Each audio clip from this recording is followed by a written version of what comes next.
Hi, everybody. Welcome to English Digest. I'm Tom. Hi, I'm Stephanie. It's our research unit, and we're talking about something called math anxiety.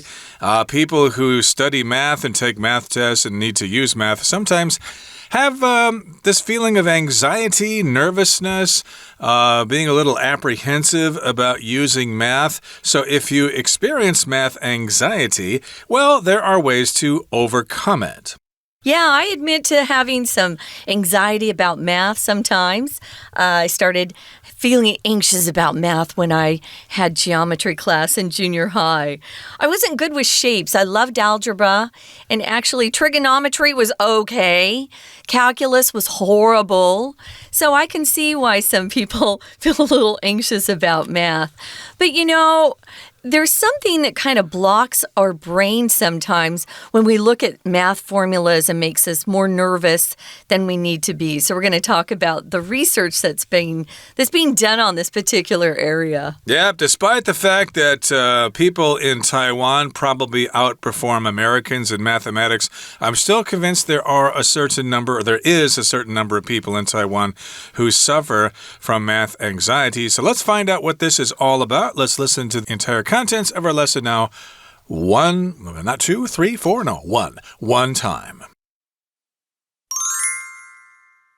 Some people consider themselves to be good at math, while others feel they are simply not math people.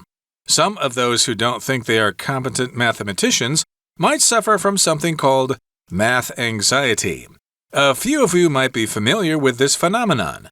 Imagine you're taking a math exam. You've studied hard for it. However, to your despair, you can't remember anything you studied. Complicated formulas are bouncing around in your head, but you can't recall which parts to perform first. The more you think, the more difficult it gets. For most people, the problem has manifested itself by age 12. By this age, kids will have had extensive opportunities for bad experiences with math. According to educational psychologists, math anxiety doesn't even reflect one's math ability. They say math anxiety can result in low test scores, even if you understood the material in class, while learning to deal with math anxiety has been shown to improve exam performance. Math anxiety can be an issue for adults too, and can affect things as mundane as doing the weekly shopping or calculating bills. If you suffer from math anxiety, what can you do to minimize its effects? First, it's important to understand that math is a skill that anyone can do. You may not become a math genius, but you can certainly get good at it. It just takes practice, like learning to play a musical instrument or a sport. Also, like with any other anxiety, writing your feelings down can help. But if you want a really fun way to overcome math anxiety, try some math-related games. They will improve your math skill and help you beat your worries. Okay, folks, let's look at the title first. We've got this idea of math anxiety. Anxiety is the noun form of the adjective anxious. And if you're anxious, you're really nervous. You're worried about something, you feel uneasy. Maybe you get anxious right before a test, or maybe you get anxious before you go see the dentist. There are lots of reasons why people become anxious, and they feel anxiety when they are anxious. So this is feeling anxious about math. So what can we do to overcome it? If you overcome something, you face something that is challenging for you and you beat it. You're successful in dealing with it. So what can we do to overcome it? That's a good question, overcoming math anxiety. Before we continue, I did want to mention that in America, we will say math, short for mathematics, but if you're in England and other Commonwealth countries, I suppose, they will say maths. That makes sense because mathematics is countable with an S, so if you shorten it to maths, that makes sense. But in America, we leave off the S and we say math. Mathematics or math, and math anxiety is getting scared when you have to deal with numbers. Now, some people consider themselves to be good at math, while others feel they are simply not math people. So indeed, there are eggheads out there who are really good at math. And when you ask them to explain something, they're just more than happy to sit down and write all these formulas out on a piece of paper for you. And when that happens to me, I'm looking at the numbers on the paper and I'm wondering, why are you doing that? What is that all for? What is that supposed to calculate? Like the orbit of Jupiter around the sun in the solar system, or stresses in a bridge or something like that? Nobody ever told me exactly what those formulas are for. They just say, here's the formula, you put the numbers in here, and then you get your answer. Yeah, I remember in algebra we had a lot of formulas, and I thought those were easier to figure out than, say, the ones we had in geometry. But maybe everyone's different. Shapes are weird for me. But and then, as Tom said, you just kind of plug in the numbers. If you plug in the numbers, it just means you take those A's and B's and X's and you put real numbers in there, and then you can go ahead and calculate or figure out the answer. That's what a math formula is. Well, that's real cute, and it sounds really easy. But again, I have to ask the question, what the heck is that for? What are you trying to do? Again, try to tell me how to build a bridge or how to drive my car from New York to California or something like that. Yeah, my math teachers never told us what that stuff was for, and that's why I consider myself not very good at math because, again, I don't know what it's for. But in any case, some people do consider themselves to be good at math. They're math people, and some people, some of those who don't think they are competent mathematicians, might suffer from something called math anxiety. So to be competent at something means that you're really good at that thing, especially if you've trained for it and people have selected you for that position. If you're running for a government office, people expect you to be competent, that you know what you're doing. When you take office, you'll be able to do the job without being trained or something like that. And if you're an idiot and you don't know what you're doing, then we say you are incompetent. And unfortunately, sometimes politicians are just that. I know we have this phrase, math people, but you can also make it into a singular form. I'm not a math person. We say this a lot of different things. I'm not a math person. I'm not a marketing person. There are different ways you can use that to describe yourself if you don't think you're really very good in a particular area or field. Sometimes we use competent too, Tom, when we talk about people who are okay, but they're not great. He's competent. So in English, you must listen to how we say the word. Watch the person's face. See what kind of feeling you're getting from that. You can be very competent or, he's competent. But a lot of times, especially lately in the past decade, I hear people use competent to describe someone who's okay, but they're not great. They don't have terrific skills. But you need people who are competent in math. If you are building large buildings and building bridges, we use math in business all the time. I realized how bad my math skills were when I was studying out at Zhengda, and I needed to figure out what kind of interest rate I was going to have to pay on something. So yeah, we do use math, but I think I agree with Tom. I wish the teachers would say we kind of need a class with everyday math skills you need just to live life outside of being an engineer. Exactly. And of course, if you suffer from something called math anxiety, that means, you're probably not competent with mathematics or you are incompetent.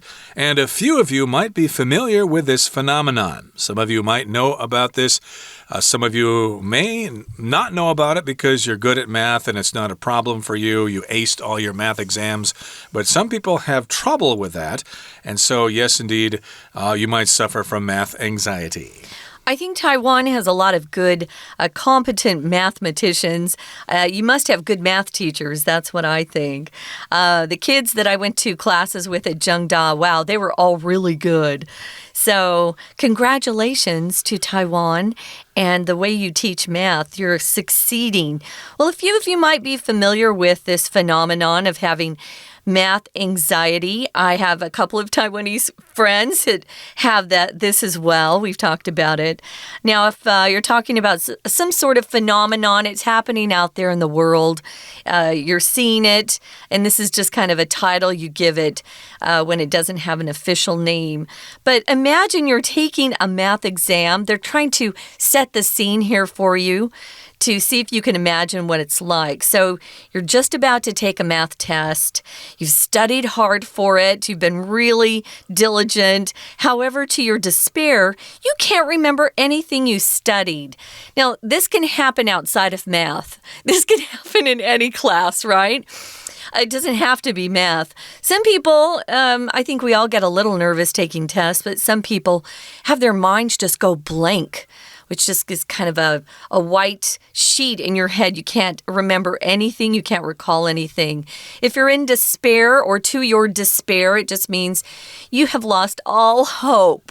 So here's someone who studied hard.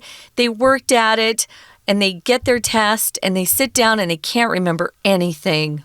Right, to your despair, that means you're in a desperate situation. A similar pattern would be to your surprise. John showed up at the party. I didn't think he would come.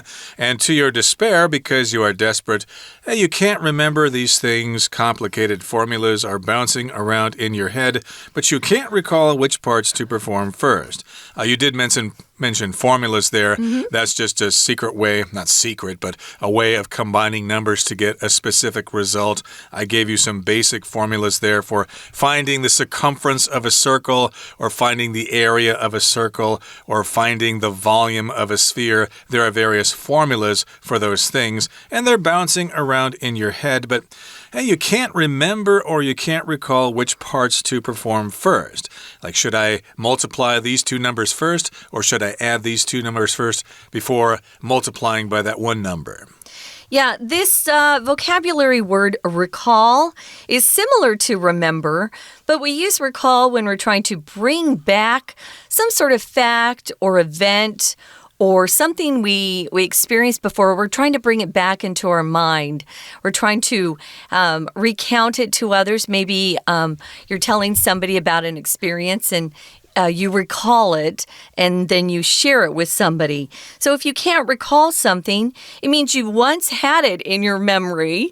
You once learned it, but it doesn't seem to be able to be there right now. It's not being able to be recalled. You can't remember it. So the more you think, the more difficult it gets. The more is a pattern we used. The less you can use, the less sleep I get, the worse I am at work. You can use it that way too. So the more and the more is a great pattern to learn. It's with comparatives as well. The more and the more, again, is a familiar pattern. And that brings us to the midway point in our lesson for today. Let's listen now to our Chinese teacher. 听众朋友大家好，我是安娜。我们今天要带大家来看一下数学焦虑症。对，真的很焦虑耶，因为要算数学的时候就开始很担心了，然后要细心，然后不知道到底用什么公式，有没有？好，不过这篇文章呢，虽然大家都很有共鸣，但是我们把它设计成篇章结构。篇章结构呢，就是我们学测也会考的哦，所以要特别注意。但是其实在做篇章结构的时候，我们还是会先稍微瞄一下有哪一些选项，因为选项当中会透露出这个选项大概会可能出现在文章的哪一个部分。比如说是结尾，还是刚开头啦，还是他特别要细讲什么东西啦。例如 A 选项说，根据教育心理学家，数学焦虑没有办法反映数学的能力哦。那这句话就点破了我们大家对于数学能力跟数学考试表现这种迷思，对不对？那么 B 选项说，哎呀，就是需要练习啦，就像你要学乐器啊，学个运动就是需要练习啦。那看起来 B 选项就是在谈如何改善数学焦虑的一种方法。而且 B 选项有一个 It just takes time， 就是这就是需要练习的意思。那 C 选项呢，他就说，如果你真的有数学焦虑的话，你到底要怎么做来减少这种数学焦虑带来的影响呢？在这个问句之后就会谈方法。所以 C 选项应该会出现在文章很重要中间那种如何处理数学焦虑这个部分啊。最后面的 D 选项呢，我们看到很多复杂公式在你头脑跑来跑去，你就是不知道怎么开始算这个数学题。它就是描述 math anxiety 数学焦虑的一种 phenomenon 一种现象，有没有？就是我们大概如果说开始就有点紧张的时候，大概会什么样的状况？好，所以我们现在赶快来看一下。文章一开始跟我们说，列举了好多种 some， 有些人认为自己数学很厉害 but some others， 但是有些人呢，觉得他们根本就不是所谓数学很厉害的人。在第一段第一句逗点之后，这里有一个 while 不能够再记它是 when 的意思哦，它还有然而的话呢，它就不会出现在句首。逗点之后的 while 常常会有然而，表示逗点前后的状况相反的意思。如果 while 出现在句子前面 W 是大写的话，就可能有 when 或者是 although 之意，你要看上下文去区分。好，接下来我们要看一下第二句。第二句说，那些有一部分认为自己不是很有数学能力的这种人呢，可能是受到一些叫做焦虑症的困扰所这个症状所困扰，才有这样的表现。在第二行这里有关系子句跟关系子句的简化。首先第一个限定用法关系子句，它的先行词是 some of those，那些人的其中有一些，从 who 到 mathematicians 这个地方又括号。那么另外一个关系子句简化是后面的先行词 something， 从 called 一直到句尾的地方。那先行词是 something， 它省略简化的是冠带 that 跟 be 动词的 is。好，所以接下来的第一段第三句，我们看到关键字叫做 phenomenon。你可能对这现象很熟悉哦。你这个很紧张啊，考试的时候不知道到底怎么开始。所以第一题答案选 D， 描述数学焦虑到底是什么样的现象。而且在后面的第八句很重要哦，因为第八句它有一个特殊的句型，就是比较级的特殊句型，表示两件事情会成正比或者是反比的相关性。你想的越多 the more you think， 数学这个题目就越困难 the more difficult it gets。 We're going to take a quick break. Stay tuned. We'll be right back.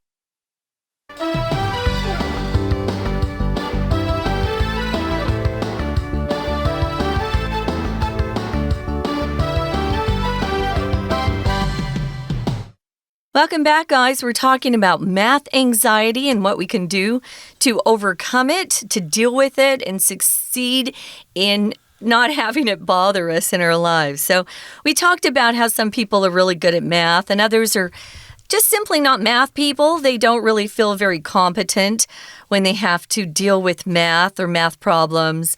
And then we talked about a situation where someone might experience math anxiety. You're just about to take a test, you studied hard for it, and you sit down and you can't remember anything you studied, which is very depressing and very disheartening. It causes people to feel a great deal of despair or loss of hope. So we use complicated formulas in math. The higher you get in math and studying math, the harder the formulas become. At least to me, I think they're quite difficult. And they might be bouncing around in your head, but you can't quite put all the parts together, and you can't recall which parts you have to perform first, because some of these formulas you must do one part before doing other parts if you want to get the correct answer. And the more you think about it, the more difficult it gets. And that's a situation where you might feel math anxiety. Okay, so of course, in most countries, children start studying mathematics at a young age. For most people, the problem has manifested itself by age 12. So here we've got the verb to manifest, often used with itself. To manifest itself just means it happens or it starts to show symptoms, or you can see this is the case when it was kind of hidden before. So you might have, say, a kind of cancer or something like that, but symptoms won't manifest until later, especially with like liver cancer or something like that. You won't know you have it until it's almost the end. That's right. So it kind of shows up it reveals itself. Age 12 is just about the age that I started feeling anxious about math. I was fine when I was a little kid in elementary school. But by this age, the age of 12, kids will have had extensive opportunities. Extensive just means quite wide, affecting a large amount, a large area. So it's a large amount of opportunities, you could say, for bad experiences. Maybe they studied when they were younger. Math started getting harder in, I'd say, about 5th grade for us in America. And maybe they had some bad experiences in 5th or 6th grade. And by the time they go to junior high, they're like, I hate math. So according to educational psychologists, math anxiety doesn't even reflect one's math ability. It doesn't even have to have a connection between whether you have the ability to do math and how well you do on tests. So a psychologist is a doctor who actually works with the mind. They help people figure out what's going on with their minds rather than just their bodies. Yep, they specialize in psychology. Don't confuse that word with psychiatrist. Psychiatrists are people who deal with mental diseases like schizophrenia and stuff like that, and they can give prescriptions and things like that. And of course, according to these psychologists, math anxiety doesn't really have anything to do with your actual math ability. They say math anxiety can result in low test scores even if you understood the material in class, while learning to deal with math anxiety has been shown to improve exam performance. So basically what we're trying to say here is that you might actually be good at math already, but I guess you think too much, you're too nervous about it, and therefore you perform poorly, even though you know how to do it. Yeah, here's a verb phrase we have here, guys. To result in just means the consequences of something. What are the results? And we'll often use that. If too much sleep can result in actually being more tired at school than you should be, or too much salt can result in high blood pressure. So these are the consequences of some type of action or behavior that you're seeing. So yeah, you can actually be quite good in math. You understand in class, you're fine, but once you sit down to take the test, that's when that anxiety sets in. But if you can conquer that, if you can overcome it, you can actually improve your test scores, so that's great news. Math anxiety can be an issue for adults too, Tom. Yep, it can be a problem for adults, and it can affect things as mundane, as common, as everyday, as doing the weekly shopping, or calculating bills, or, balancing your checkbook, or filing your taxes. It can be quite a scary proposition. Now, if you suffer from math anxiety, what can you do to minimize its effects? So yes, indeed, you might experience math anxiety, and you can't calculate bills, or you can't work the numbers together to come to a conclusion to figure out what the totals are. If you suffer from math anxiety, well, what can you do about it? How can you minimize its effects? Make them less stressful. You might still have problems with it, but you won't be the big psychological mess you were before. Yeah, that's a great way to say it, a psychological mess, just kind of in a bad state. To calculate is very similar, guys, to figure out. I think it's just more of a higher level word, just a little bit. But you can use figure out, calculate. It's just how you come up with the answer. So what can you do? How can you reduce this anxiety? Well, it's important to understand that math is a skill that anyone can do. You don't have to be a math genius. That's probably not where most of us will end up, but you can certainly get good at it. It just takes practice. I can testify to that. You just have to practice. It's like playing a musical instrument or a sport. You have to practice it and you get better over time. Also, like with any other anxiety or something that makes you nervous, writing your feelings down can help, which is interesting. So maybe write in your journal or write in a diary about how you feel. It can help you let out your anxiety and then you'll feel better. But if you want a really fun way to overcome math anxiety, try some math-related games. There are probably plenty of them to download on your phone from, the Google Play Store or whatever if you're using an Android device. And they will improve your math skill and help you beat your worries. That actually sounds kind of interesting. You know, I don't know a lot about those more complicated formulas and trigonometry and things like that, but the ones I do know, I actually find quite fun because they actually are applicable to things in the real world, like trying to calculate how long it's going to take one train coming from Taipei and another train coming from Kaohsiung at certain speeds, and you can calculate exactly when they're going to crash into each other. Ooh, wow. So practical uses. It sounds like it's a better use of time to maybe try some of these math-related games on your phone rather than just playing on your phone and not learning anything. Okay, we're going to listen one more time to our Chinese teacher.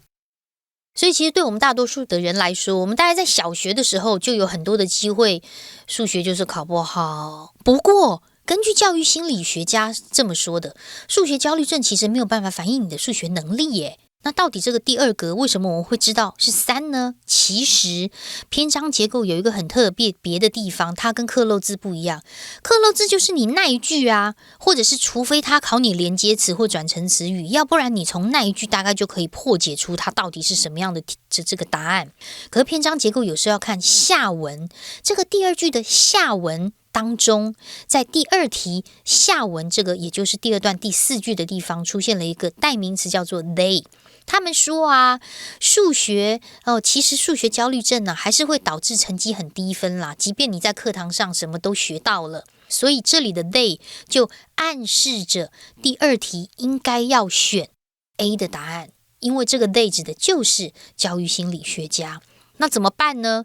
如果你真的有数学焦虑症的话，对于我们成年人来说，我们也是很恐怖啊，因为平常就是要想说这个月的薪水到底要怎么样，要算钱这个东西嘛。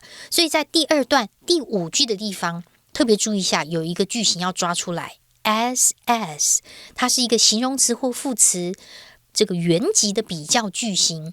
第二个 as 会翻成像是doing the weekly shopping, calculating bills， 像是平常我们每个礼拜去采买或算账这一类的事情。而前面的 as 就会把我们要修饰比喻的形容词或者是副词放在2个 as 的中间。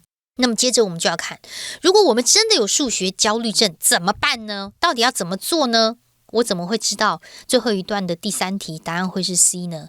你看嘛，后面那一句话不是说 first， 首先It's important to understand， 这件事情很重要哦，你要了解数学其实每个人是都会的，所以言下之意他是先开始安抚你，先不要紧张，然后要透过练习。所以很显然第3段的第1句也就是我们的第3题，它根本就是 C 的答案，后面要加上方法，我们到底该怎么做呢？